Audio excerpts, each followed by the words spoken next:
भटक्या श्वानांचा सर्वाधिक हैदोस हा महाराष्ट्रामध्ये पाहायला मिळतोय। 6 वर्षात तब्बल 30 लाख लोकांना चावा घेण्यात आला आहे। श्वान चावण्याच्या सर्वाधिक घटना महाराष्ट्रामध्ये घडल्या आहेत। मागील 3 वर्षात श्वान हल्ल्याच्या घटनेमध्ये वाढ झालेली पाहायला मिळते।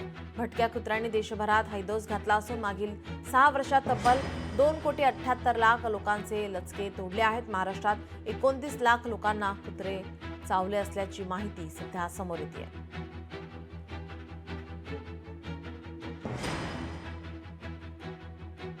2021 ते 23 या 3 वर्षात श्वान चावण्याच्या सर्वाधिक घटना महाराष्ट्रामध्ये घडल्या आहेत। यापूर्वीच्या 3 वर्षांमध्ये तामिळनाडू देशात पहिल्या स्थानी होते। दिल्लीतील श्वान शहराबाहेर न्या असे सुप्रीम कोर्टाने आदेश दिले आहेत।